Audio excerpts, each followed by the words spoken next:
Io adesso parlerò la lingua delle quinte, cioè la lingua di casa, ovvero l'italiano, poi passeremo all'inglese. Sono molto contenta di aver potuto organizzare questo incontro tra voi come futuri professionisti delle lingue e una persona che ho incontrato fortunatamente in un contesto europeo. Quindi a Bruxelles, vero, ci siamo incontrati. Stefan SEKEL è una persona che ha lavorato per mezzo secolo, diciamo, nel campo delle lingue e della traduzione.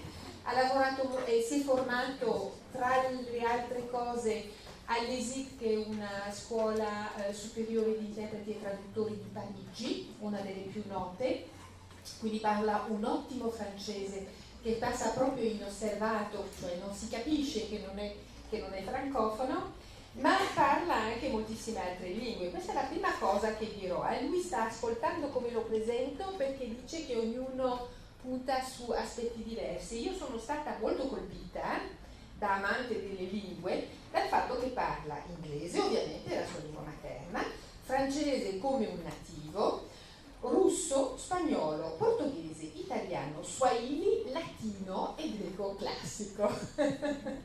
Vedete che il latino e il greco sono delle ottime basi. Non parlato. Non parlato, ma è perché si parlava fino a poco tempo fa. Anche c'è ancora qualcuno che parla latino come lingua di comunicazione. È stata una lingua franca per 2000 anni, perché lo è ancora adesso. 2000 anni, pensate. Bene, allora, chiusa questa parentesi. Stefan SEKEL cumula diverse figure che ora per fini didattici noi cerchiamo di individuare separatamente, quindi scrittore, cioè redattore, traduttore, revisore, ma anche project manager o organizzatore di progetti nel campo della traduzione. È stato anche per moltissime associazioni internazionali consulente linguistico, in particolare per le Nazioni Unite, ma anche per the African Development Bank, per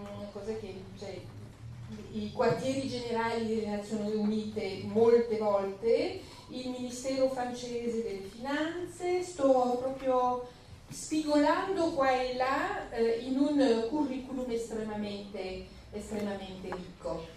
E quindi, come vedete, è assolutamente competente per parlarvi dell'evoluzione della traduzione nel campo delle organizzazioni internazionali, tipo le Nazioni Unite, no?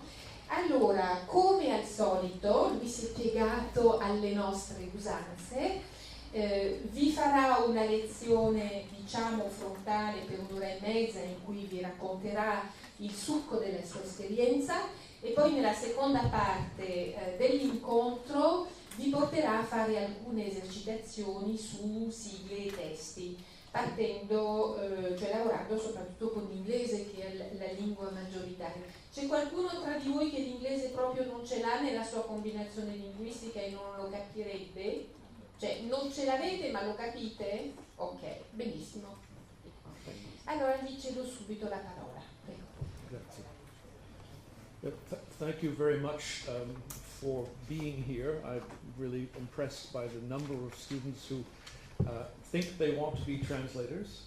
And specifically, I want to talk to you about translation in international organizations, especially the United Nations, which is where I spent my entire career, from 1974 until 2008, when I retired, not willingly, but the United Nations has the strange idea that it's very progressive to allow people to retire at the age of 60. I personally was not ready to retire at that time.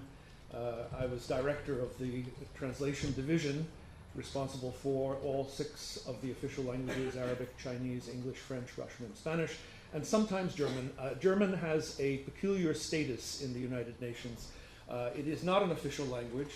There was a very strong campaign back in the, I would say, the early 1970s to add additional official languages. Portuguese was a candidate, German was a candidate, Hindi was a candidate, and the governments of the countries where these languages are spoken press very hard to have their languages recognized.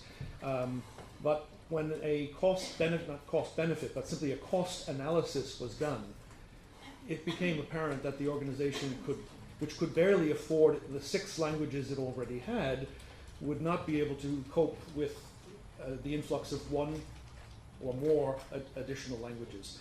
So the German governments at the time, and there were more German-speaking countries because East and West Germany have merged, therefore eliminating 1, but you have Luxembourg partly, and you have Liechtenstein, and you have Austria, and all of those governments decided that they would pay for the cost of German translation.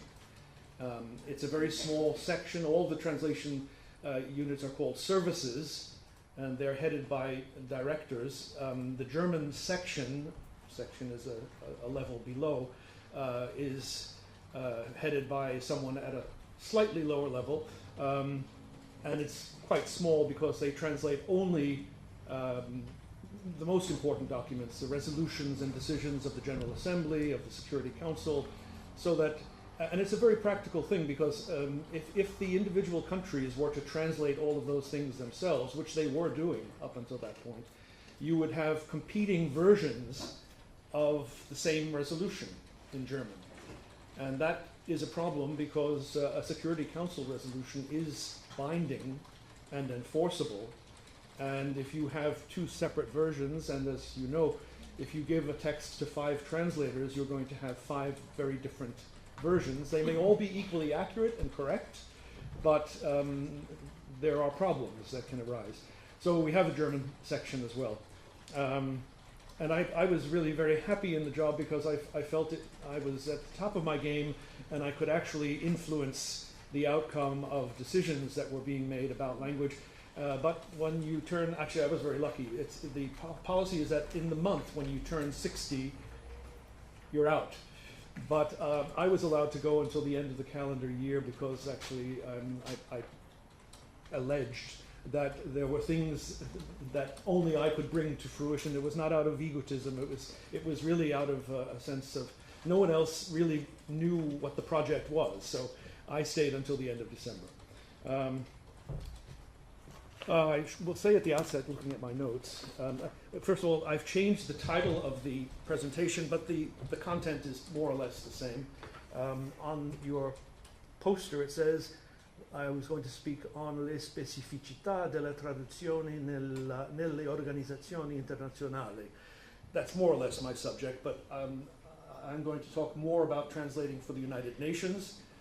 And the things I want to look at are the commonalities. In other words, what is the same, whether you're a translator for the United Nations, or you work for a translation agency, or you are a stay-at-home, work-at-home freelance translator, or you're working for a company in the private sector. There are things which we all have in common. One of the wonderful things about the translation profession is that if you meet a translator somewhere, sitting next to them on an airplane or in a restaurant or whatever, you immediately have a rapport. You have something in common because you have a vécu, as we would say in French, commun. We've all lived through the same things, the misconceptions that people have about translation, which we'll look at a little bit because they're fun to look at. So that's the title I've taken for my talk. And I must, at the outset, give you a disclaimer. As I said, I'm a retiree from the United Nations, and I do not speak with the authorization or permission of the United Nations. I don't need to ask for permission, but if I were to actually represent the organization, I would have to have been authorized to do so. So everything that you will hear is based on my personal experience of nearly 50 years with the United Nations. And I still work, in fact, I am on a contract with the United Nations headquarters right now. I had to take 2 weeks off in order to attend some conferences here in Europe and to be here with you, something which I definitely wanted to do and is well worth it. But so I am a UN staff member at the moment, but I am not authorized to say that I speak on behalf of the UN. And of course, in the 10 years that I've been retired, although I try to keep up with all of the management issues that arise in the area of language services, provision of language services, I can't, for example, tell you, 10 years ago I would have been able to tell you exactly how many translators there were in New York. It was about 506. That number has gone down, but I don't know what it is today. Why has it gone down? Because the member states, in their wisdom, I always like to say that member states, states are sovereign, and member states often confuse sovereignty with infallibility. They are not always right, but they always will press for their point of view. So the member states think that translation and interpretation even are subsidiary or ancillary activities. They're really on the fringe of what the UN is all about. But the General Assembly is a bit schizophrenic on this point, because every other year it adopts a resolution on multilingualism. And you can look them up on the UN website. It's www.un.org. It's not particularly well designed, but everything is there. You have to be you have to think laterally in order to find exactly what you want. But it's all there. And the resolutions on multilingualism are very interesting because, well, I call them lip service. Lip service means, you profess to believe something, but in reality, in actuality, you don't actually live it. You don't provide the resources necessary to implement multilingualism. But that's the UN. It talks out of 193 mouths, because that's the number of member states. Again, to try to understand the organization and how it works, totally different from the European Union. I will talk about the European Union a little bit at the end. But with the United Nations, you have 193 member states. You can look at them. They're all members of the General Assembly. We can look at that as the board of directors of the UN. And on a board of directors, normally in the private sector, you have all kinds of people. Nowadays, we promote diversity, so you'll have people who never before would have sat on a board of trustees or a board of directors. But they're all on the same page. In the private sector, they're concerned about the bottom line. Is the company making money? Is it in trouble? Are the management policies putting us on the right track? And so, no matter how diverse these people may be and how different their opinions might be, in the end, they can usually come to agreement on a policy for the organization, for the company, not the UN. 193 states. Each and every one has its own foreign policy, and it sees the United Nations as the forum par excellence to promote their views, and so you simply have conflict. Even allies will differ on small points. So it's a context or an environment which is very interesting to work in, but can be very difficult, and I will refer to a couple of the things that I have lived in my own experience, which in retrospect are funny, but at the time they were not in the least funny.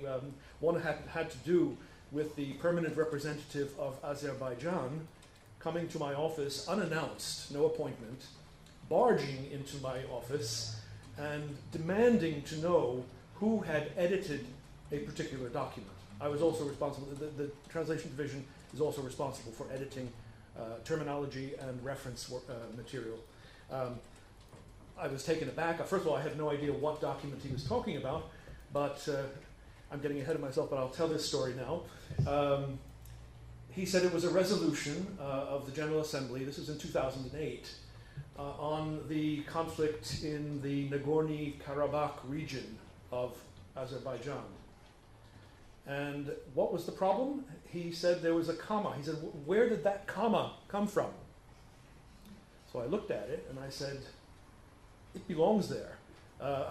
Those of you who do English probably know one of the most difficult things about English grammar is that we have clauses that are called restrictive and non-restrictive clauses. And the restrictive clause does not have a comma, and the non-restrictive clause does. So if I say to you, my brother who lives in California has 5 horses, you will infer from that, if you're paying attention to the punctuation and the grammar, that I have other brothers, and I'm telling you about the brother who lives in California. If the comma is there, then it's if my brother who lives in California, I'm just talking about one person.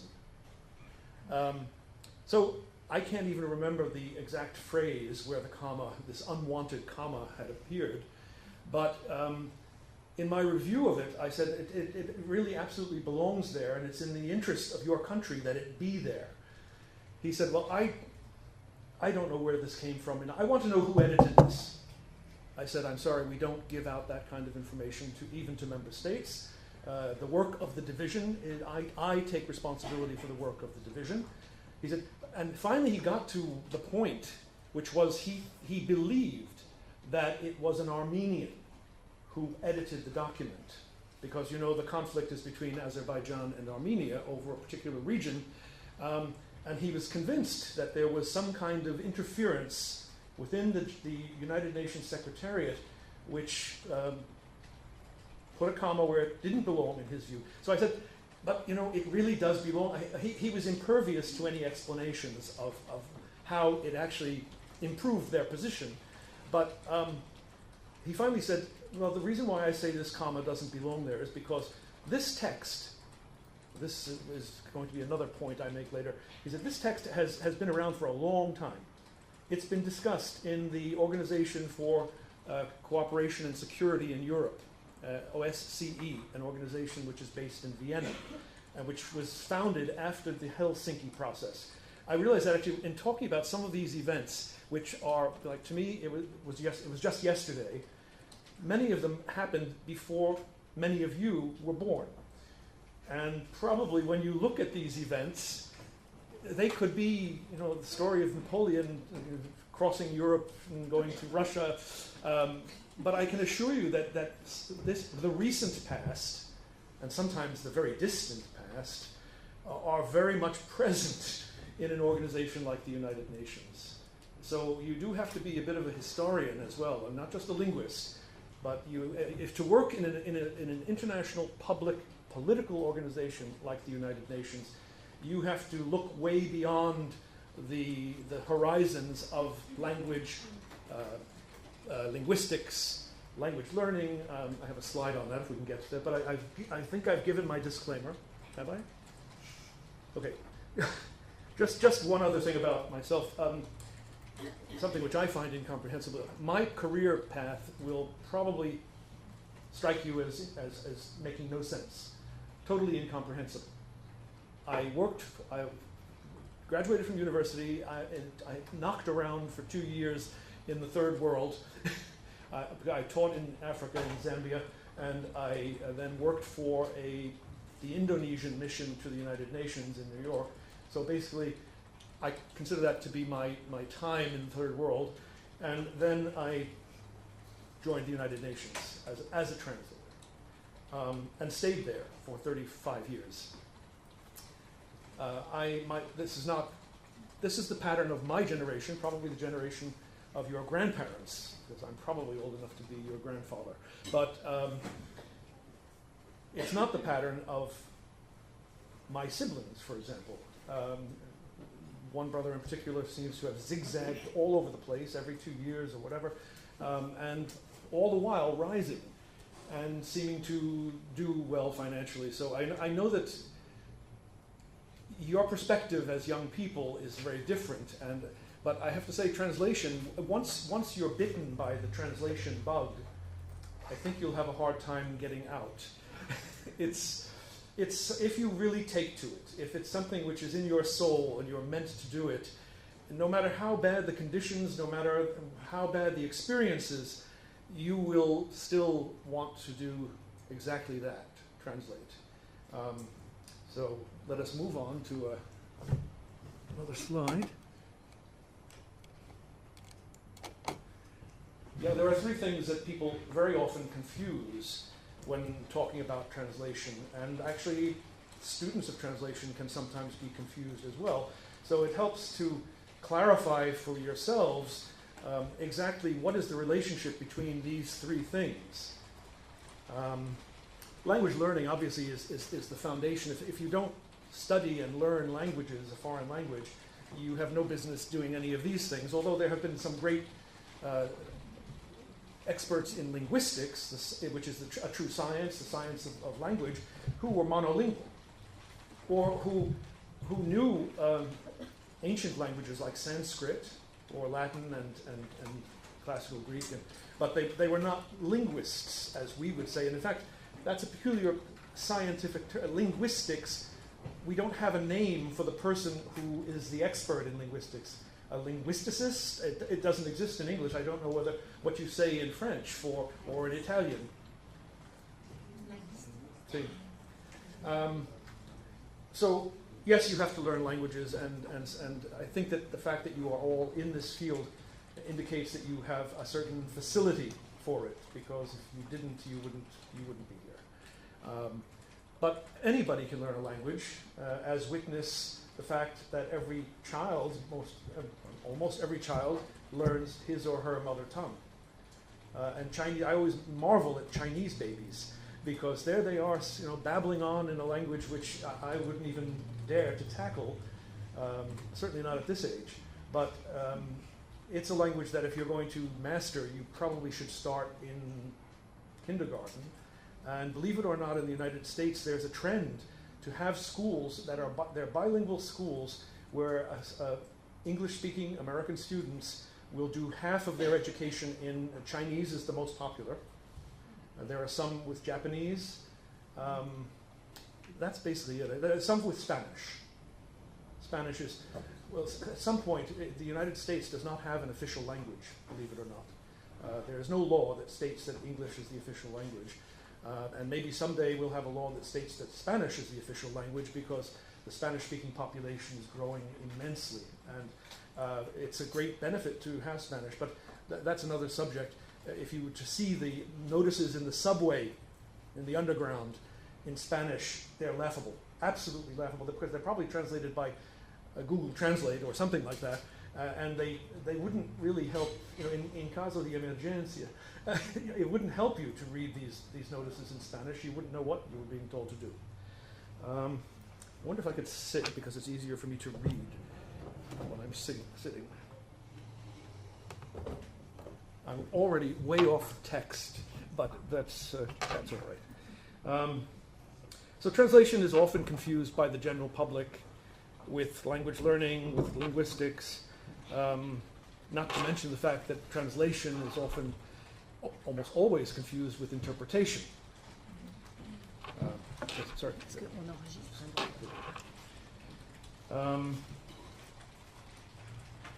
The crudest, we've all faced it, the crudest misunderstanding of what translation is that the translator replaces a word in the source text with a word in the target text, sometimes having to look the word up in a dictionary.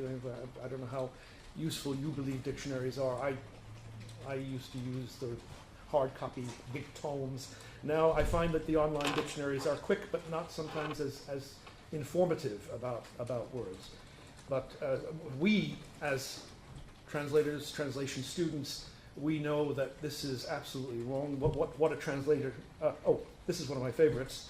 A director in the United Nations once called his secretary into his office, and he was waving a paper, a sheath of papers, and said, "Take this and please type it," it was in French. He said, "Take this and type it in English, please." Well, if you can, he obviously, he didn't even believe that the translator played any kind of active role of transposing a word from one text to another. He thought that miraculously you could just sit there and it would go from French into English with no effort whatsoever. I like to say that translation is a distinct, and I'm sure that I'm going to be backed up by the teachers here, it's a distinct discipline. It's different from the teaching and learning of foreign languages, and different from linguistics. It's often described as a craft, so maybe we should call this translation schools should be called trade schools, or occupational schools. But it is a craft, and sometimes it's an art. And it's a methodology for translating meaning from one language, the source, into another, the target. And that's really what we do. We don't transpose words, you know that. And as in the case with other crafts, whether it's horseshoeing or carpentry, becoming a master translator, a true professional, requires a relatively long apprenticeship. That may be discouraging, but I mean, I still find that I am still doing my apprenticeship. I learn something new every time I'm in France or in Italy or any country for that matter. In Belgium, lately I've been trying to pay attention to Flemish, which years ago I said to myself, I'll never even venture into that. It's so difficult, so impossible to understand. But actually being there and being exposed to a fair amount of Flemish, it has awakened my interest, and the more you see things, the more you begin to understand. So it's a long apprenticeship, but who else gets paid to do what they love, which is to work with languages and to constantly learn? In the UN, the consensus is that it takes at least 5 years, a minimum of 5 years, for a beginner, a new recruit. And the new recruit may be 35 years old and have worked as a freelance translator or somewhere else, but it takes about 5 years for them to reach the point where they can produce satisfactory translations in terms of accuracy and compliance with house style. And I'll talk about that at length later. Let's look at another slide. Well, this is a quick one. The fact is there is an overlap between all of these three subject areas. I'm not very good at doing graphics in PowerPoint. So the overlap is not to scale. I haven't really figured out but translation and language learning, there's no translation without language learning. Linguistics, you could possibly put to the side because you really don't necessarily need to know the theory behind what you're doing to do it. The proof is how we use computers. My mother-in-law, who passed away 2 years ago at the age of 94, she was very smart and very intellectually curious, but she never used computers because she said, I have to understand the theory behind it for me to eat. I said, no, you put your hand on the keyboard and there's an interface that makes it easy for you to do things without even knowing how it's done. No, she had to know exactly what it was done. I think that we're not quite in that category.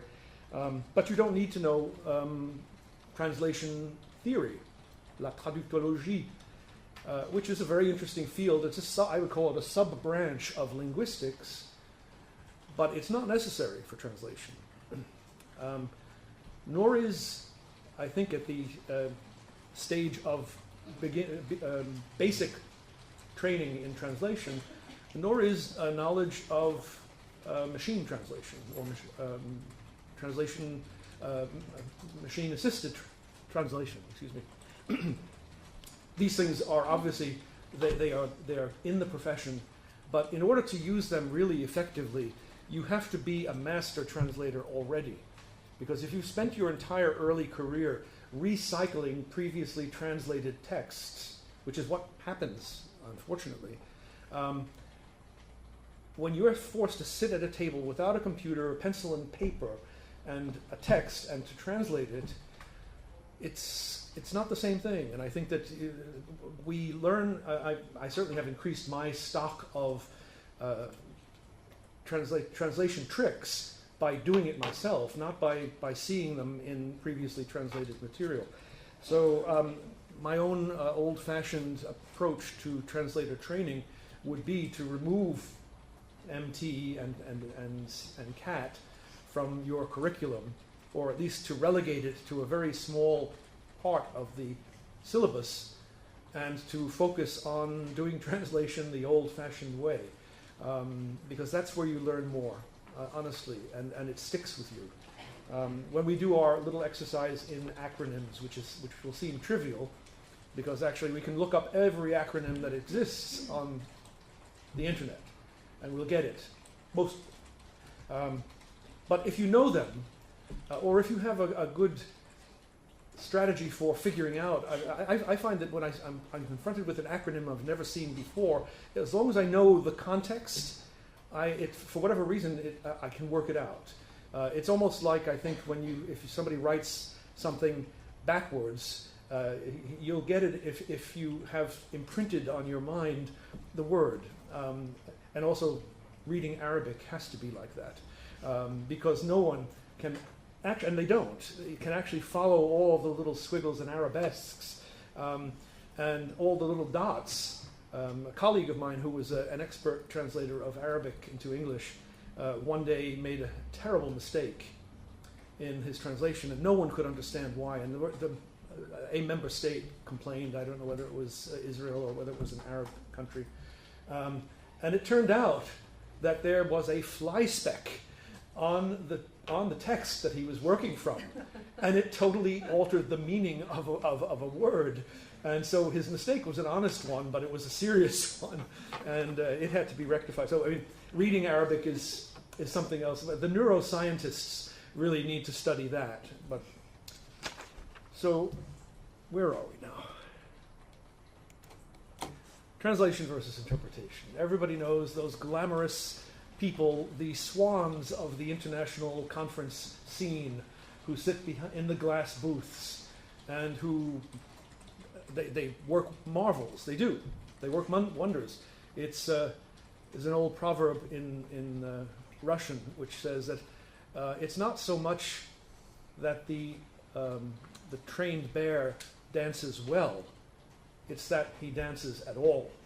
And it's true that it's not so much that interpreters are infallible or always right and always good, but it's amazing that they can manage to even get anything out when you hear some of the original speeches. And now, if you go to a conference of private sector companies and individuals, you'll probably deal with people who are at least competent in the language that they use professionally, which is usually English, but it can be others.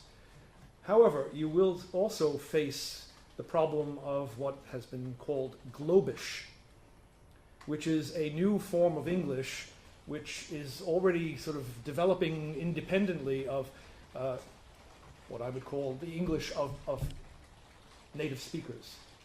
And in fact, Globish, I'll give you a lot of examples of it in a bit, but Globish doesn't really get in the way of there'll be a Dutch professor speaking English, and the audience will have Italians and Germans and Austrians and Russians, and the language used by that Dutch speaker will not be perfect in English by any means. There will be syntactical errors, there will be false friends, there will be mistaken words, not to mention perhaps pronunciation, which will throw you off the trail. But somehow that does not get in the way of communication. Because, if I say to you that the representative of France made an intervention in the Security Council, you will know what that means, will you? Mm-hmm. He gave a speech. Intervention in UN language, in UNEs, shall we call it, usually means that. Intervention for the monolingual native speaker of English will not mean that at all. It will conjure up images of one country invading another, someone interfering in your personal affairs, and the last thing they would think of is a speech or an address, or if it's on a higher level. But in the UN, you would be foolhardy to try to change that. I think every new translator, new English translator, when they come across it the first time, they will put speech or whatever, and the reviser will simply cross it out and put back intervention, because that's the way that's what people expect to see. We do try to uphold, we try to be gatekeepers for the English language, just as the French try to be gatekeepers for the French language. But in the end, the client is always right, and there is kind of, you have to work within the context, and if the context requires that word, then you will have to use it. There are a lot of others, we'll get to them later, a lot of other UN words which are very peculiar, but they're here to stay. So interpreters, from my own experience, actually, these are totally two different talents, totally different mindsets. Rarely does a translator make a good interpreter, and I'm happy to say vice versa. As a manager of translators, I have had occasion to hire interpreters. There was a retired interpreter from the UN who was losing his hearing. And it was not that he was losing it completely, but it was impaired. And he said, I can no longer work in the booth. But I do want to continue working as a freelance. Would you hire me in the translation service? So I knew him as an excellent interpreter. He was really, really good. So I said, okay, we'll give you a try. He was a disaster, absolutely, because this is someone who was not used to working with the written word, really, barely working with the written word to read, let alone write. Punctuation was an uncharted territory for him. And punctuation, as we saw with the example of Azerbaijan, does matter. So there are interpreters, however, who can do translation. I'm not going to say it just doesn't happen. But I really do think that the skills sets are so distinct and separate that when I see organizations that have a job title which is translator/interpreter, I have to wonder, why do they do it? And in one case, the International Civil Aviation Organization, which is a UN specialized agency headquartered in Montreal, does have translator-interpreters, and it does not work. The reason they do it is because they don't have enough meetings throughout the year for the interpreters. They need staff interpreters because it's a very specialized vocabulary, but they can't keep them busy throughout the year. So the idea is some brilliant management specialist said, well, we'll have them translate when they're not interpreting. And they don't like it, number one, and they don't perform, number two. So, and the revisers pull their hair out when they have to, fix the text that the interpreter has created. So we've dispensed with that. Another misconception is that that translation is a solitary activity. We all work alone in our dreary offices with our computer. In the UN, 2 screens are the standard. I don't know whether this has caught on anywhere else, but for translation, I would strongly advise you to consider it, because translators have so many programs open at the same time, and you're working with a source and a target, that it's so much easier to have 2 screens, and the screens we have are very big. They're big screens. So that's great. In my private office at home, I don't have 2 screens, and I do feel the lack, really, and so it's something which you might want to talk to the people who are responsible for these rooms. If these are used solely for translators, then maybe 2 screens would be good. So in the UN, yes, the translator works alone, but the translator also works in teams, not necessarily as you see here on the right, 5 or 6 people sitting around the same table, but because most of the time a source text is being translated into 5 other languages. Source text probably in English, being translated into Arabic, Chinese, French, Russian, and Spanish. You have a team there. In the past, before we had tools, IT tools that created a space for collaboration, we did work in isolation. Although the English and the French used to be on different floors, adjacent floors in the Secretariat building. And there was a lot of coming and going between the two services because they were dealing with horrible original English texts written by people who were non-native speakers of English. We're going to look at a UN report later. It's not horrible English, it's mortel, as we would say in French. It's deadly, boring, but it's proper English because it was written in the Secretariat by a specialist who, probably by a native English speaker, and it was probably edited by an English speaker. And so it's not going to have some of the horrible things that are almost impossible to figure out in these badly written texts. The French texts that we get in the UN are not quite as horrible as the English texts. Many of the people who use French in the UN, a lot of French-speaking Africans, have been educated in French from their école maternelle, and their French is quite good. The only problem that I personally find with it is that it's much too sophisticated, and it contains many, many archaic expressions and references, literary references, which today, I'm sorry to say, most English translators would not get. So it's a different kind of difficulty, but it's not one that we would reproach them for. We do work into that. We have a tool where any translator can go onto this site and see. We'll look up the job that they're working on. Am I going too slow, too fast? My speed of speaking, is it okay? Okay. You can go on this site, you can see the job, you see all of the information about it. You see where it came from, whose hands have touched it, has it been edited or not, and then in the translation services, who's working on it, and you can get the names of your colleagues. So it sometimes helps. I mean, I was working on a job from Russian. Russian is my weakest UN language. And it seems that every time I'm on a contract, they persist in giving me the most difficult Russian jobs to translate. This one happened to be a shopping list, basically, from some Central Asian republic. I forget which one it was, Tajikistan or whatever.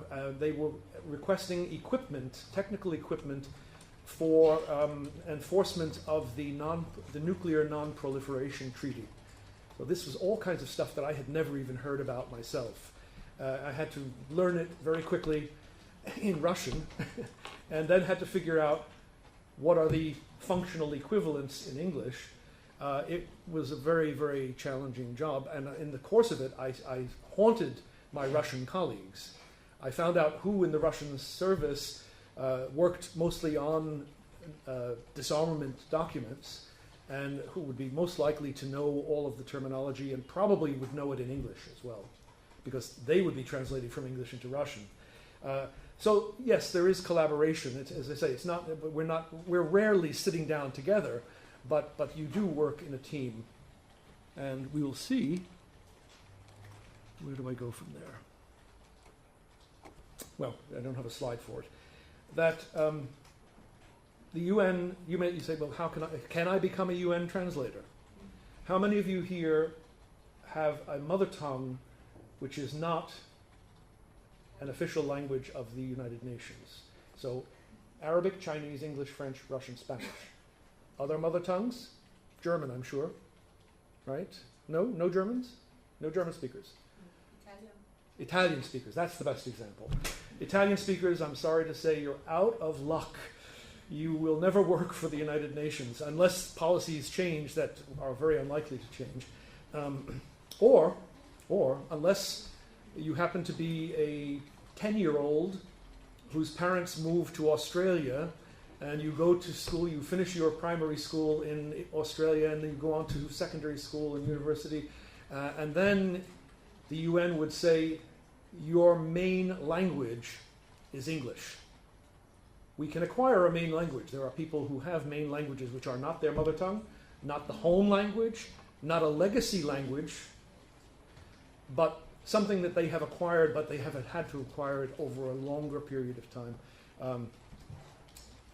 Systematically, if somebody whose entire education is in a non-UN language, applies to take a UN translator's recruitment exam, they will be eliminated just at the application stage. I'm sorry to say. I've done it myself. I've had to do it.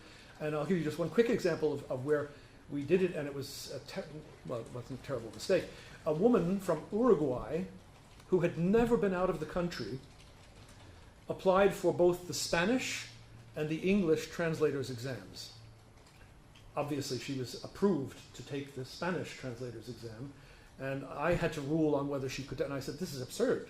I mean, where is the evidence that she has a near native command of English?"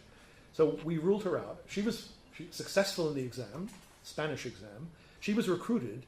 When she came on board, and I was director at the time, and I made it my point of kind of meeting all the new recruits. So we met, and her English was astounding. She could easily have, and she entered, I believe she entered, we have a translation contest every year in New York. Now it's in all of the UN cities. It's called the St. Jerome Translation Contest. It's a lot of fun. And she translated from Spanish into English for the contest, and I believe she won. If she didn't win, she was one of the best entries. So I had to say, here's an exception if you want, that proves the rule. She hadn't been out of the country. She hadn't been exposed to English through her education, or maybe she watched a lot of American films. I don't know how she did it, but this is someone who was really an accomplished linguist.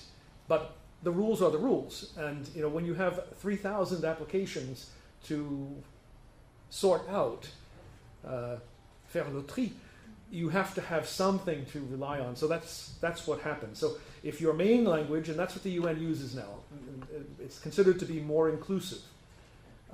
It allows people who at a certain stage went to another country and were fully acculturated and assimilated into that country, they can apply. So if you have to have a main language, which is an official language, and all other translators have to have English. Whether you're Chinese, French, Arabic, you have to have English.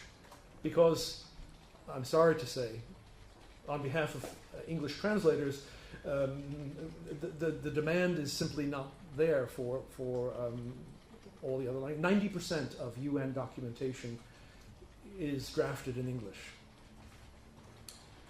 So as a result, if you, as a translator, this is perfectly illustrated by the Chinese translators.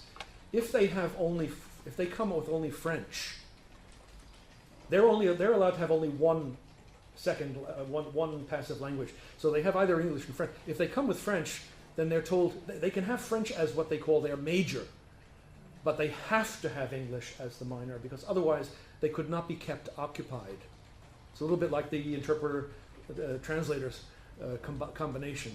So an English translator, on the other hand, has to have at least 2 languages, of which one should be French. It used to be must be French, but we've kind of eased off on that, because from year to year the breakdown of official of documents in the other 5 official languages varies. Back in the 1990s, during the first Iraq War, which is probably before any of you were born, we had an uptick in Arabic. Something like 35% of our work was in Arabic, and we had only one translator. Only one. I won't even give you the story of how we had to scramble and try to cope with the situation. But traditionally, French is in the majority. Traditionally, it used to be 35 to 40% French, 20%. These figures are not hard and fast, and they're probably old. But just to give you an idea of the relative weights, Spanish would come next, followed by Russian. But Russian would be very, very small, because there were fewer Russian-speaking countries back then. There was the Soviet Union, and there was the Belarusian Soviet Socialist Republic, and there was the Ukrainian Socialist Republic. Now, with the explosion of the Soviet Union, you have all of the Central Asian republics, some of which, Kazakhstan, for example, always uses Russian. Some of the others, and Georgia, for example, uses English to make a political point, that they're trying to sort of distance themselves from that prior association. Ukrainians use English in the UN, because now the Ukraine is a separate country. It was a separate member of the United Nations back in the good old days, or the bad old days. But the Soviet Union, of which the Ukrainian SSR and the Belarusian SSR were integral parts, didn't want to be submerged in a sea of Western European countries. And so it demanded, it was a little bit like the Electoral College in the United States. It was one of these compromises which was necessary to get a party or a country to go along with something, but it made no sense, really. It did not stand up to the test of logic. But they had to have 3 seats, so they had 3 seats. So Russia used to be about 15%, because the Russians were very active and they spoke frequently. Now Russian has dwindled to something like 5% or whatever, much, much less. And Arabic just keeps growing because, well, there are many active situations involving Arabic-speaking countries. There are, I forget the exact number, but over 20 Arabic-speaking countries. So you have potentially 20 member states all submitting communications to the Secretariat. So that's a language which very much needed in the UN. And beyond meeting these formal requirements, okay, main language must be one of the official languages. You must have, except for Chinese, you must have 2 other languages which are official languages.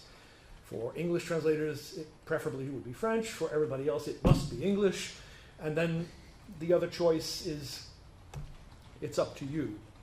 However, I'll tell you that we once had a candidate for the English exam, he was successful, who had French, very poor French actually, and Chinese, very strong Chinese. And we had to recruit him because the human resources section said he meets all of the technical criteria for recruitment. But we knew in our heart that there would be no way that we could keep him fully occupied. But we were forced to recruit him, and I'm so happy to say he also has moved on to retirement, but he was a very good colleague, and he carved out a space for himself in the English service as being our IT go-to guy. Everybody understand that? He was the IT expert in the service that he'd be the first person you would go to. So there's a phrase in English, go to. He's the go-to guy for IT. And he did translate, and Chinese has increased in its proportion. It's not very great, it's probably 5%. And the need is much greater in Geneva, the United Nations office in Geneva, because that's where all of the human rights bodies are located. And China is a state party to just about every convention you can think of. And all these conventions require the states' parties to submit reports at different intervals. Sometimes it's an annual report, sometimes it's every 3 years, whatever. But anyway, the Chinese submit their report in Chinese, and it has to be translated. So there is a demand for that, and those are very, very difficult reports to translate. I have to say, I'm glad that it's in Geneva. I have worked occasionally in Geneva, but I'm glad that we have a totally different diet of documents in New York, very different. So above and beyond the formal qualifications, from experience, managers of translation have come up with a profile or a combination of traits that long experience shows are reliable predictors of successful performance as a translator. And these include, and don't bother to write any of them down, you can find them all. Let's see if I can find that. Nope. Don't look. Turn your gaze away. What does that say? Nope. 2 of those?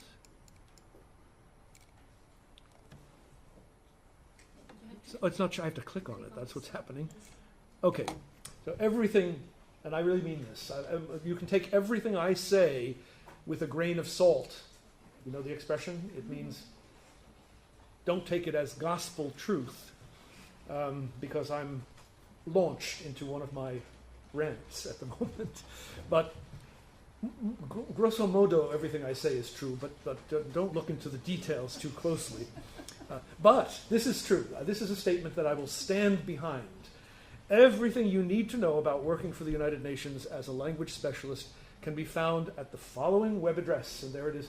And if don't even bother to take that down, I will sort of make a little handout which will have all the addresses that you will want and need. So what are these qualities that we're looking for? And some of them are qualities that you wouldn't think, or certainly the people who have all the misconceptions about translation would never think that this is part of translation. The very first skill, the most important, is that you should have excellent writing skills in your mother tongue. When we were negotiating with the human resources people, for some kind of little statement of what we look for and what are the main competencies of a translator, they said, "What do you mean? This has nothing to do with translation," because they have that misconception that you're just transposing stuff and you don't need to be. The International Labour Organization, another UN specialized agency with headquarters in Geneva, has a thing which is called, I think I should have researched it before I came, the Standard International Classification of Occupations. It's a nomenclature of every conceivable job that exists in the world. And it has broad categories, and then it gets right down to sort of very detailed stuff. Where do you think translators fall? Where do you think that they're placed? They're writers. They're writers. They're not even language specialists, which is another thing. Those are the ones who teach language, who are specialists in linguistics, but they're not writers as translators are. Writers, translators are not creators. They don't create texts. True enough, they don't. But they recreate texts in a target language. Very poorly understood. Now, how do you become a good writer? What are the criteria for judging? I won't even go into those, but how do you become a good writer? I think I know. Every good writer will. There are people who say, "Oh, it's a gift, it's a talent. I can't write. I just can't write." That's not true. Anybody can be taught to be a competent writer. To be a very good writer, maybe that requires the next level of inspiration or what's the word? There's a French word that I want to use and I can't think of it. Not important. All good writers will tell you that the way you become a good writer is to read. Read good writing. Read things that have been written by good writers. Recognize good writers. And I don't want to be judgmental. I'll just talk about myself. I won't even judge to what extent you people still read, I don't have one with me, books, physical books. And read for pleasure, read novels, read widely, but actually read books. I myself, when I went off into the sunset of retirement, said, well, there's a bright side to this. There's a silver lining. I'll have all the time I need to reread all of the great books or read the ones that I never got around to. And I'll get up at 8 in the morning and I'll read all day and I'll get through it. It just hasn't happened. It really hasn't. And I have to confess that I read less now than I read before retiring. When at least I was on a train, a commuter train going to work, and I had my book. It's inexplicable, but I think it really is. It is due to the influence of our digital culture. No judgment about it. It has made some things incredibly easy and better. But I think just about everything I read, including the New York Times, which any translator of English should be reading every day. We'll talk about authorities later and how you sort of keep up. Also The Guardian, the Times of London. I'm not going to be a chauvinist for American newspapers. In the US, basically we're down to 3 what you call newspapers of record. The New York Times, the Washington Post, and the Wall Street Journal, I would say.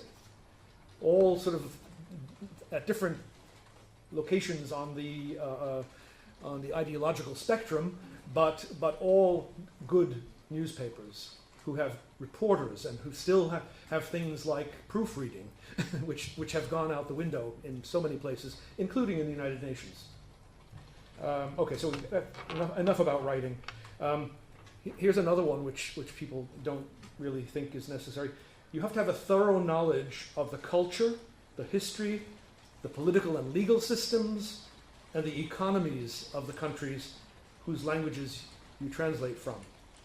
This goes way, way beyond the traditional languages and literature approach. We have had candidates who came from that background, who had an excellent, they were very good at what they knew and did, but they were missing so much else that is critical in translating for an international organization. And of those things, I would put law, political systems, law, and economics at the top. And that's the kind of thing that most people who are, littérateurs, or people who are in that stream, don't really have much of an interest in. And that's fine, because if they're going to go on and be teachers of language and literature or become writers, that's all well and fine. Poets, they don't need really to know how the economy works. But increasingly in international organizations, if you don't, you will not be able to keep up with the, I hate to use these terms, output expectations. And they get worse and worse as we go along. So that's why, in a way, I say that about acronyms, the more you have up here, the better, because you'll go much faster. Here's another one that people would say, why? Broad general knowledge, gleaned from reading widely in the translator's main language and in the translator's passive languages as well. For me, reading in French is a pleasure. Well, reading in any of my passive languages is a pleasure, except for Russian, because my Russian is that. But my Russian, I could discuss disarmament, nuclear disarmament with you in Russian, but I couldn't order a meal in a restaurant. That's the kind of skewed knowledge I have of Russian, because that's what I learned, and I didn't study Russian from secondary school on and acquire a knowledge of the culture and literature of Russia. Here's another one. Political awareness and sensitivity. Political sensitivity. It's critical, because even as a translator in the trenches, right there in the front line of translation, you may have to deal with a representative of a member state who comes up to you in a meeting room and says, why did they do this, and why did they translate like that? And you have to understand that often there's something political behind their complaint. Rarely, that's why translators have resisted the idea that we keep a log of errors, translation errors, and that should be a measure of our success, our performance. We've kind of said we don't like that. We do keep a log of errors, but of those errors, a goodly percentage are not errors at all, but they are complaints motivated by political concerns. We can look at some of those in a bit. So, what did I say? We need intellectual curiosity. To go back to the political awareness, you have to be interested in the great issues of our time. If you're not, the UN or any of the organizations I'm going to mention are not the place for you. You have to be interested in world politics, and we had one lady who had a PhD in French language and literature, and she was a good translator, a good colleague, but she had blinders on. We would give her documents relating only to human rights, because that's all she was interested in. That, but beyond that, don't want to know, don't know, and so you can't be that, especially if you're an English translator, because the English translators, being members of the smallest service, because the demand is less, they don't have the luxury of specialization of any kind. Whereas in the other services, yes, There are people who will do only financial and budgetary documents, and you get pretty good at it after a while. You give something like that, we'll look at a text later, give something like that to my lady friend who doesn't know anything about anything other than human rights. She's lost. She'll never be able to produce a proper translation, maybe with MT or CAT. But she probably would not be proficient in MT or CAT, because again, this is a mindset which does not even accept the existence of these things. You need intellectual curiosity and a commitment to lifelong learning. If you think that the day you get your diploma, you're out and you're going to be, you're finished with all that nonsense, you're wrong. You need to be constantly learning, and that's one of the joys, actually, of translation, because even with some of the horrible texts that we work with, you do learn something new every day. And it's usually of interest. You say, I really never realized that the reason why I now understand the Belgian constitution. I understand their institutions because of this document. As I said before, the translator is very lucky because he or she is paid to learn something new every day and paid to do what they love. Here's another one that I always like to emphasize, because if we think back to our interpreter friends and colleagues, our cousins, the interpreters, they have a very different temperament. They're much more outgoing, they're visible, they like being visible, they like being the center of attention, and in a meeting they often are, because the Russian is not going to understand the Peruvian unless there's interpretation and good interpretation. But the translator is, we're the ugly ducklings of the language professions. Ugly duckling, it comes from a Hans Christian Andersen fable, I believe. Just an aside, a silly aside, in my kindergarten play, we had a play in the kindergarten, the role I was cast in was the ugly duckling. I found it was quite a blow to my self-esteem. But I still remember it, which is the interesting thing. The translator's temperament should be self-effacing. We don't want too much attention on us. Translators do work in the shadows of international diplomacy, and everything else for that matter. And you have to have a natural talent to serve as a go-between, as a broker, as, in a way, a mediator between two cultures, two speakers, two languages, two points of view politically, which will never come together unless you can translate properly what each side says, and they themselves can come to a common understanding.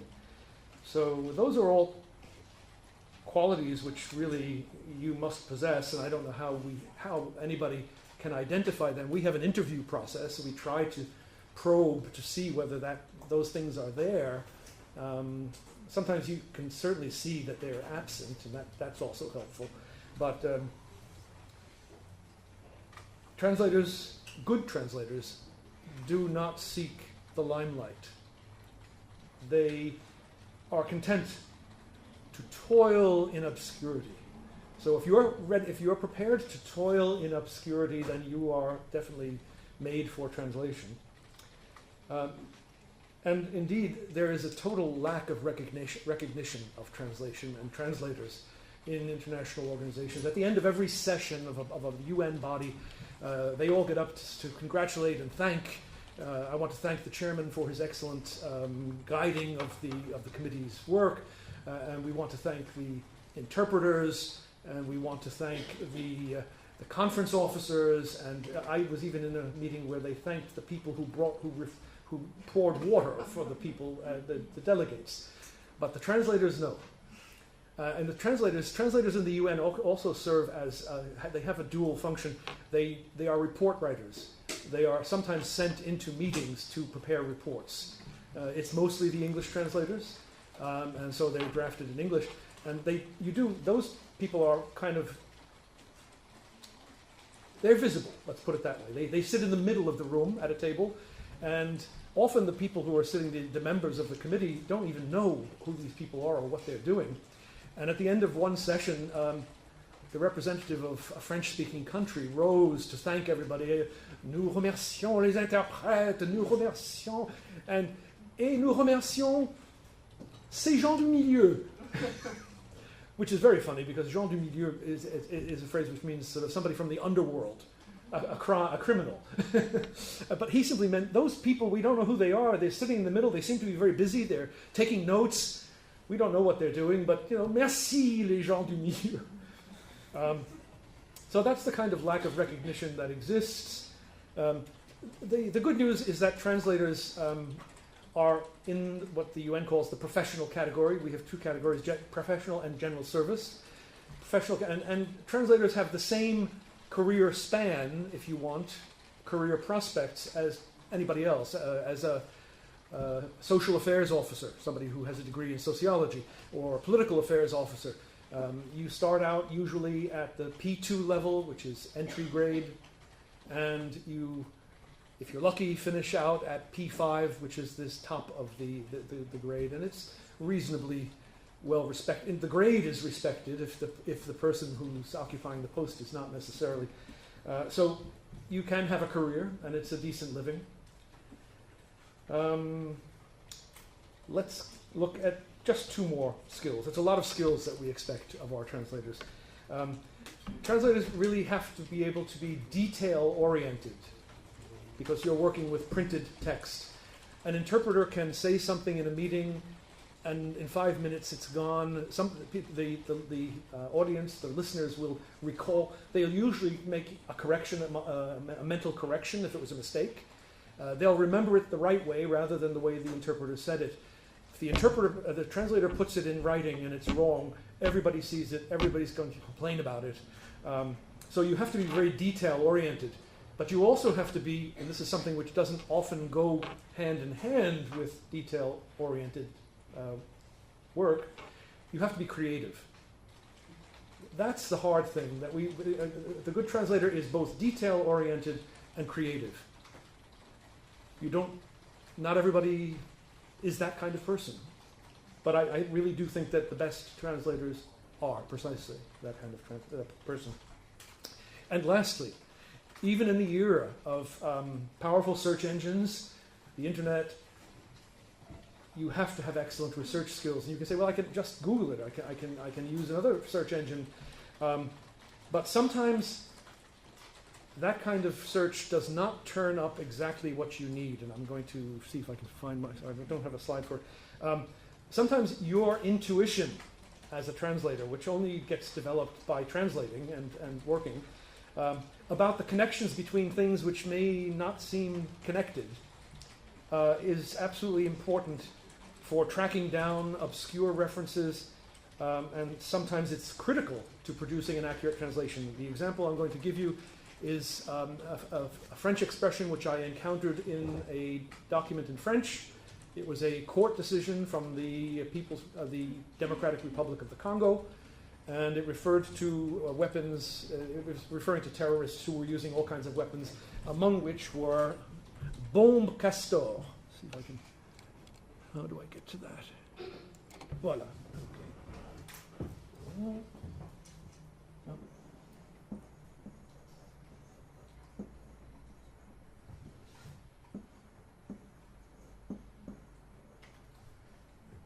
And the job had been split up among 4 translators, and I was the reviser. I translated one small part, and I was revising the whole job. It was 275 pages.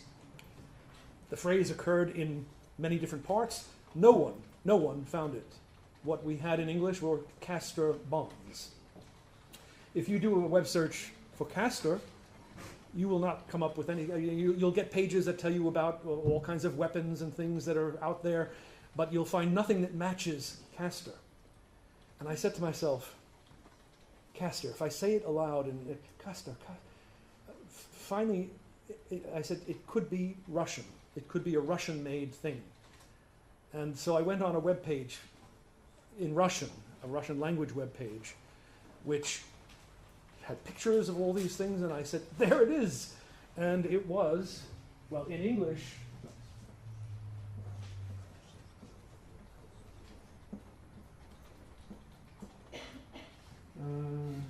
grenade launcher.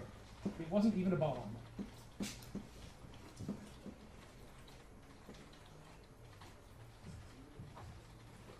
And this is a transliteration from the Russian. I don't even know whether it refers to a company or whatever. I don't have time. I don't.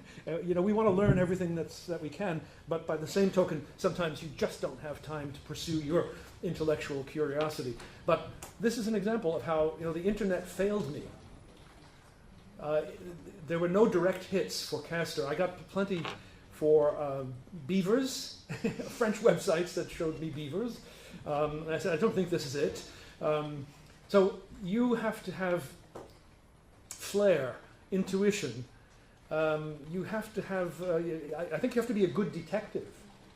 So if you burn out as a translator, you can go into law enforcement, perhaps. But that's not an easy transition to make. But you really do have to have that kind of mind that sees connections and can imagine possibilities that are there. And one thing I like to say to translators who come to the beginning translators who come with the text and say, I just can't do that. I have to leave that blank. I said, failure is not a possibility. It's you cannot hand in a text that's not complete, even if what you put is a literal translation or a pure transliteration or whatever. But that's one of the mortal sins of a beginning translator if they hand in a text which is not complete.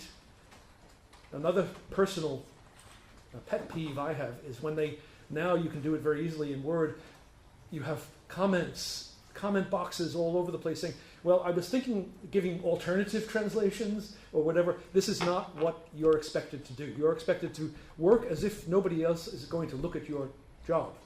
Of course, if you're a beginner, somebody will look at that job. But becoming a master translator is working towards that goal. And it includes having this kind of intangible sense of intuition, shall we say. How much time do we have left? Half an hour. Half an hour, okay. Not more, because we have to stop for a while before. Yes, obviously, I totally agree. Where do we want to go for that? Okay, let's go here. No.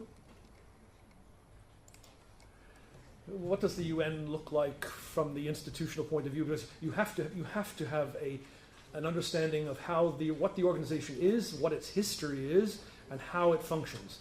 Now, I'm going to see how many of you are paying very close attention. The United Nations, in the Charter, dates from 1945, again, before I was born, not just this time before you were born, has 6 principal organs. They're called principal organs in the Charter. You could say main organs, you could say main bodies, any number of ways. But in the United Nations, when we're talking about the basic institutional structure, you talk about the principal organs. So it has 6 principal organs. Any questions, any comments? There are only 5 there. Very good. Why is there one missing? It's because one of the principal organs provided for in the Charter is defunct. It was the Trusteeship Council. It was on a par with the Security Council and the Economic and Social Council. The General Assembly is the only body of the organization that has the full membership, 193. So it has a tendency to think of itself as the most important. And the Security Council has only 15 members, 5 of which are permanent members. The United Kingdom, the United States, now the Russian Federation, France, and who have I left out? China. Sorry, how could I forget? The victorious allies in the Second World War. And the United Nations was the name that was given to this victorious coalition. So you have the Security Council, which deals with the threats to international peace and security. It's in most people's minds, it's the most important principal organ. Economic and Social Council, it deals with the economy, development, and all those things. It has, I think, 54 members. Or maybe I'm just thinking of the charter. It probably has more today, but it's not a full membership body. The International Court of Justice, which is based in The Hague, and which renders judgments on disputes brought by member states. If you have a dispute with Italy, you can't go to the International Court of Justice.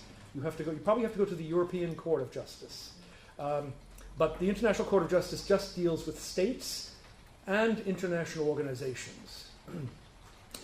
And the last, which many people are amazed to hear is a principal organ, is the Secretariat. Who or what is the Secretariat? The Secretariat is simply the collection of permanent, well, they're not permanent anymore, but of international civil servants who work under the leadership of the Secretary General. And so everything that I, as a beginner translator, did was in the name of the Secretary General, and he was responsible for it as well. But so the Secretariat is almost, you might say, co-equal to all of these other things. And in many ways it is, because it advises. All of these other bodies can request reports of the Secretary General. I don't think that Antonio Guterres is drafting these reports himself. They're being done for him by experts, and they're submitted to these bodies. So the Secretariat has can have a great deal of influence. And some member states, and our friend from Azerbaijan, thought that the Secretariat was abusing its influence, when in fact there was no such abuse. But so the Secretariat is sometimes viewed as very helpful and an ally of the others. Sometimes it's viewed with suspicion. And there are those who say, if you're familiar with what United Nations headquarters looks like, how do I get back to that?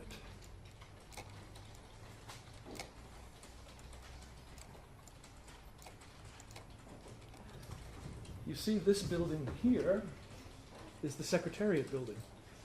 This is the General Assembly hall, where it's the meeting, it's where the principal organs hold their meetings. There's a library over here. And someone, I forget who it was, remarked that the architects of the United Nations headquarters were making a very sly comment here, that the Secretariat, which towers over the General Assembly building, had more influence and more power. I don't think that was in the mind of but others have noticed that it's just very interesting that what people think of as the United Nations is this. That's the building everybody has in their mind. When in fact there are other buildings and there are other UN cities. Just in passing to mention that United Nations headquarters in New York, but we have major offices in Geneva, in the old International Peace, the old League of Nations building. It's absolutely beautiful. In Vienna and in Nairobi. Why does the United Nations need another office in Nairobi? That's the most recent, in Nairobi. That was an example of how the organization operates. So was Vienna. Nairobi was established because the African states said, this is blatant discrimination. It's unfair. Why are all of the main offices of the United Nations in Europe? And it was very hard to answer that question. And so even though it was not necessarily advisable or necessary, a main office was created in Nairobi. And there it houses the United Nations Environment Program, which has taken on great relevance in our day. Vienna, why did we need Vienna when we had Geneva? We had a European and we had a North American office. Well, Vienna was established as a United Nations office under during the term of office of Kurt Waldheim. And Herr Dr. Kurt Waldheim was looking, I think, towards his retirement, and he definitely wanted to have the UN close by or whatever. And the Austrian government gave a lavish incentive to. They built the offices, which I think they rent for practically nothing to the UN. So, how do these things come about? Sometimes not for good reason, but for political reasons. And this, we get back to the disclaimer.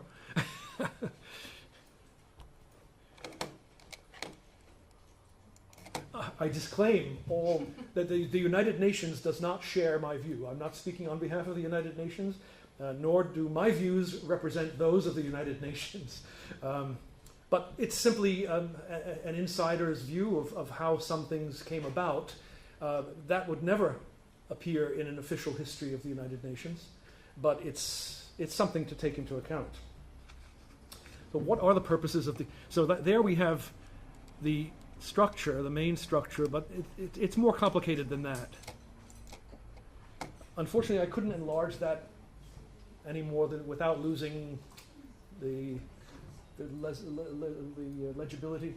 But you see, we do have our principal organs over here, and they have mentioned the Trusteeship Council, because I believe formally it has not actually been abolished. I don't think you can abolish. You have to amend the charter to abolish something, to change something. So it's still in the charter, so I guess in fact it's there, but it's inactive, shall we say. It's not completely defunct.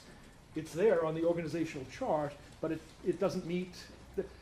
Why? Because there are no trusteeship territories.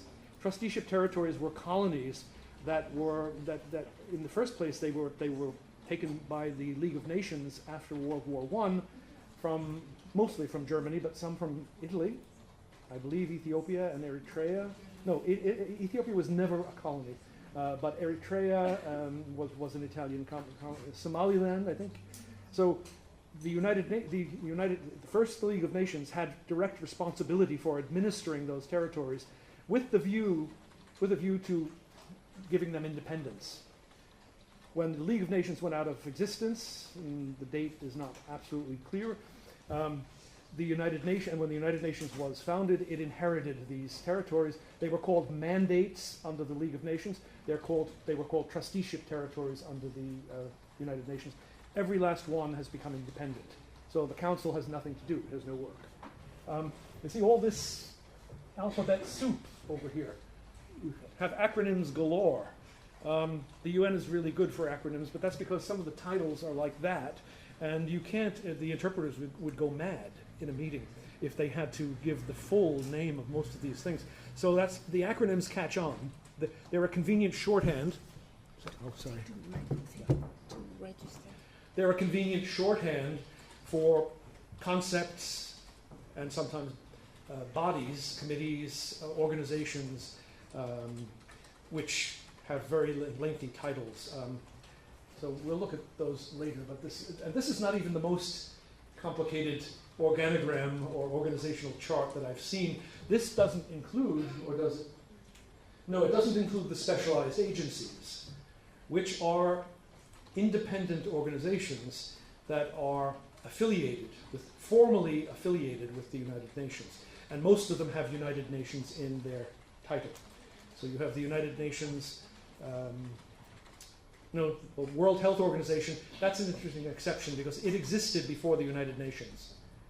It existed under the League of Nations. Also, the Universal Postal Administration, Universal Postal Union, existed even before the League of Nations. But they have become subsequently affiliated with the United Nations through special agreements. But you have a Food and Agriculture Organization in Rome, which is a UN body, and so on, so that they deal with specific chunks or pieces of the United Nations mandate or agenda, which is very wide, and we'll see that in a second. If I can find that. I have to apologize to you, actually. You are serving as what we call in English guinea pigs. Your laboratory test animals.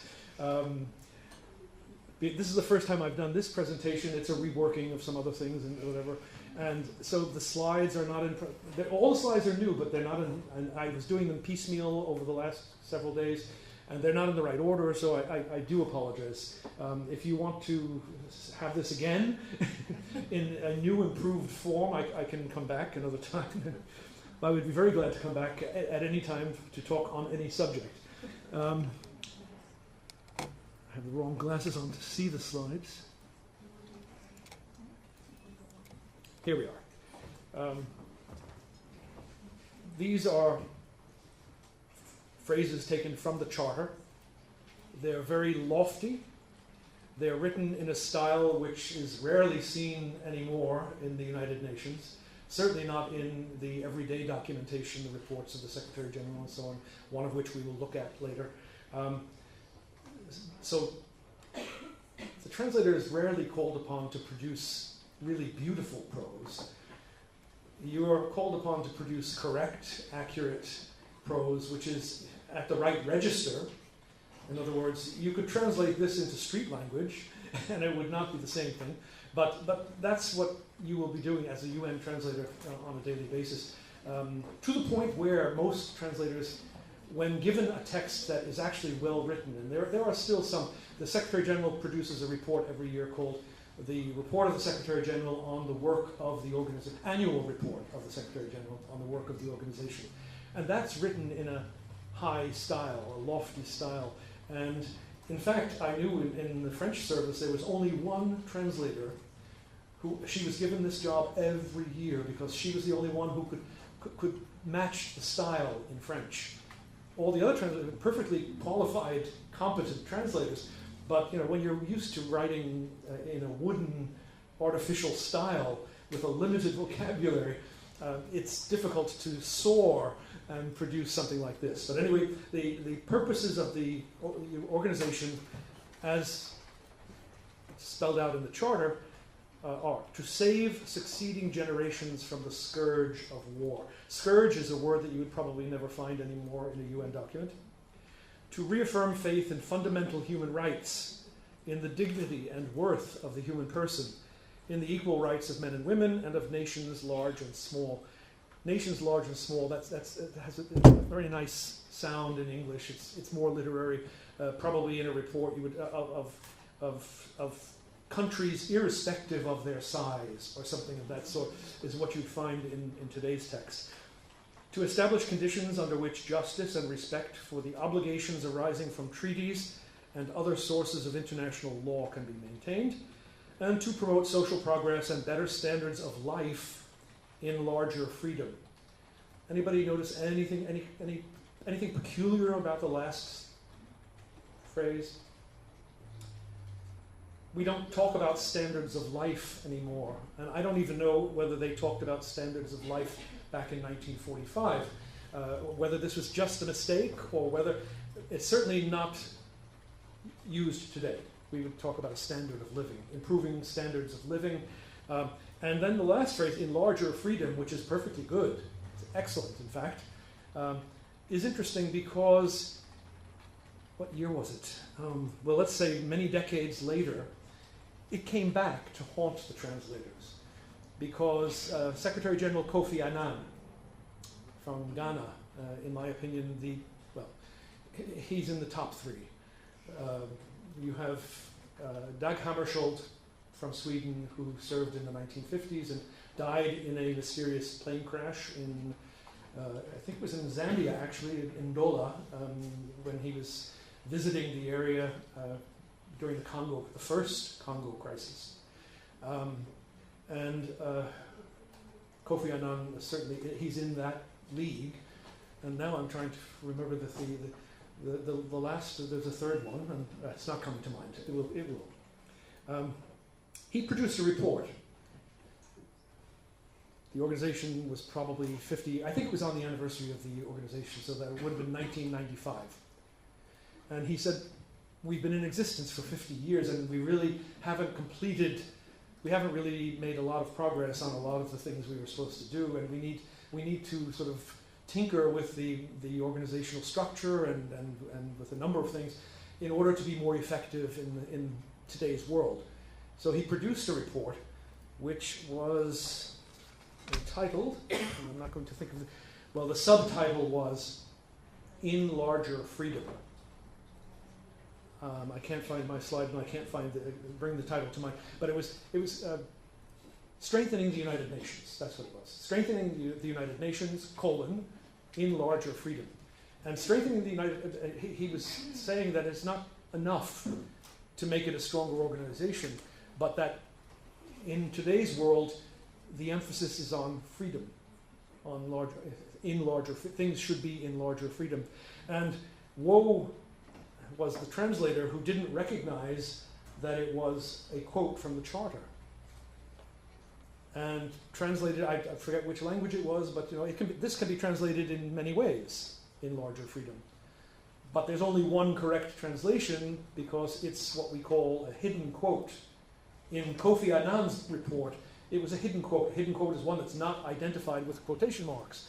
They are the most treacherous, especially in an international organization, because the organization has a history, it has basic documents, and it has a whole series of other official documents over the whole lifespan of the organization. And I'm not going to say that we all have it all up here in our heads, but we should know the broad lines, and if we don't, then we will fall into traps like this.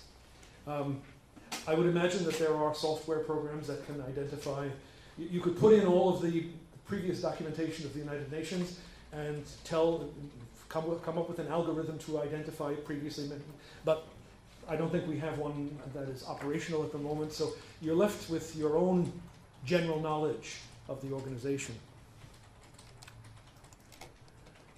And I guess today these things could be, and some of these things in the Charter have indeed become sort of cliches, catchwords, phrases that are used every day. We talk about, actually this comes from the Charter, fundamental human rights, but actually the catchphrase is basic human rights and fundamental freedoms.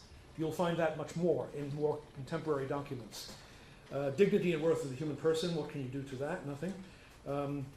The equal rights of men and women, I think people would have a tendency to say gender equality today, and it has the virtue of conciseness. And then you have obligations arising from treaties and other sources of international law. You can encounter bits and pieces of that phrase all the time. Obligations arising from treaties, sources of international law, there are several, it's not just treaties. There's customary international law, more than we can go into today. And I'm going to sit down to go through the notes a bit. Again, apologies for the somewhat scatterbrained approach. What have we not talked about? I'm sorry. And then we have break.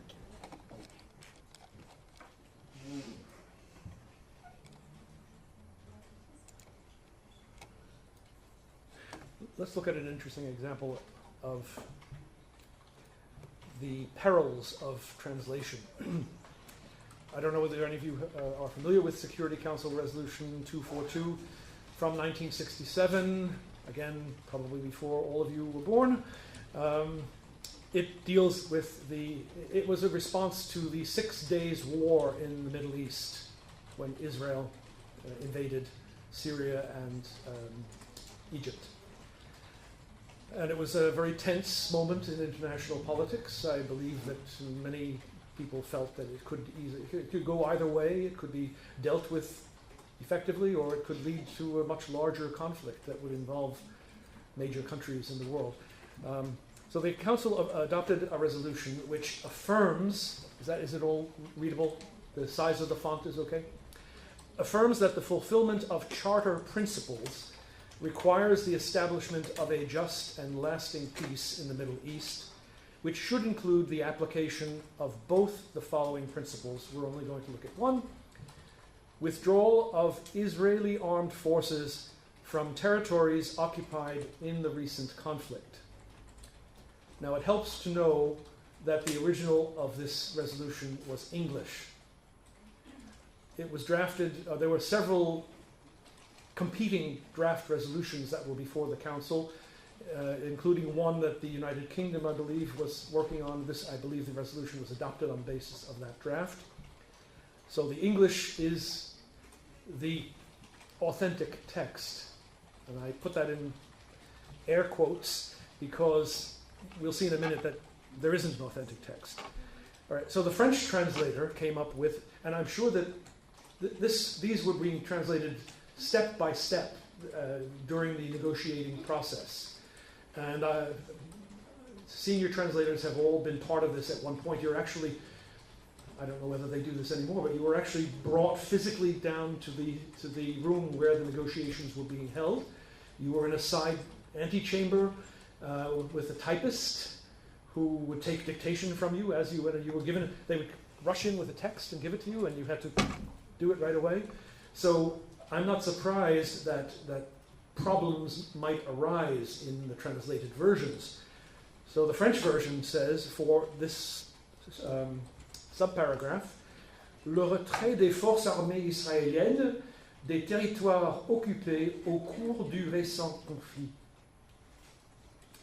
Des territoires occupés. Does anybody see how these two texts could be interpreted in very different ways? The English text, if we pay close attention to the syntax,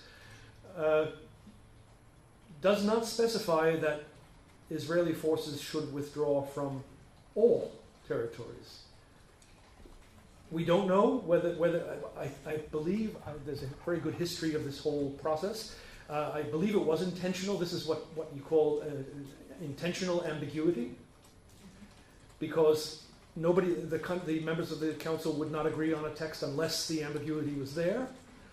But the translator was not able, I don't know, I would ask those who have French as their mother tongue, to see if there's a way of reflecting that in French. I don't think there is.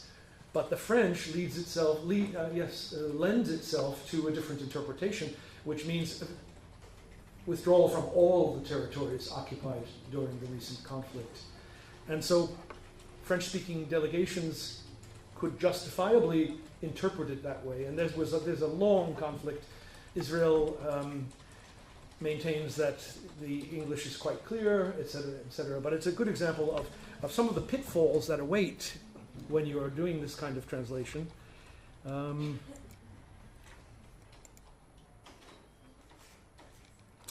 This is just an example. This also comes from that resolution 242, but the translations match up perfectly, if you ask me. But what it's interesting for is that it has some phrases which recur time and again and are still very much alive in UN discussions. So, for example, in the English, acknowledgement of the sovereignty, territorial integrity, and political independence of every state in the area, and their right to live in peace within secure and recognized boundaries, free from threats or acts of force. That has become a phrase used in its entirety, even today. And so, for example, this issue is discussed in the General Assembly, and member states will dutifully quote this without identifying it as a quote. And the unwary translator may just say, "Oh, I have to just translate that," and you'll come up with something which may be correct, but not what they have in mind. So it's important to remember this. Every state is critical because it includes Israel. Some Arab states today still refuse to recognize the right of Israel to exist, to the point where they do not say the state, they do not call Israel a state, they call it an entité. L'entité sioniste. So I'm not expressing a political point of view at all, I'm simply making you aware of some of the things which the translator in an international organization has to pay very close attention to. Now, just 3 slides quickly with no comment. Yes, yes. Comme c'est un exemple, ça fera une belle transition par rapport à la suite qui sont les exercices. Oui, oui. Je veux donner quand même, I would like to just give a few web addresses. The UN interpreter and translator, you're not out there alone. There are safe life jackets you can put on, including terminology. let's see if I can find one. Yes, the United Nations has a terminology database. It's called UN Term. I love it when some people say unterm.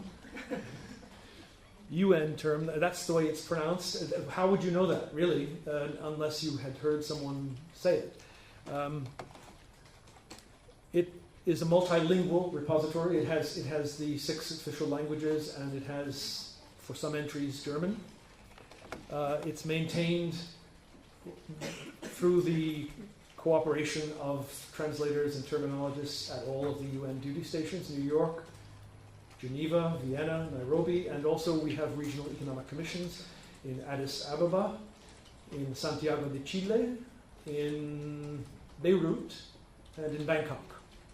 And that's the web address which I promised to give you. You don't have to take it down. The European Union has a much more impressive product. If you're not familiar with it, I would advise you to check it out, as they say, IATE, which stands for the Interactive Terminology for Europe.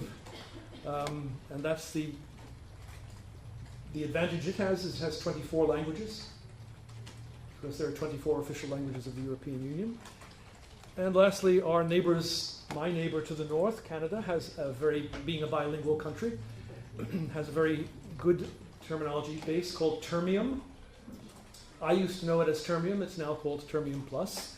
And it has, obviously, English and French, but it also has Spanish and Portuguese. It has Chinese as well, because they have been collecting terminology for the languages of the main immigrant groups. So you have lots of Spanish speakers, Portuguese speakers.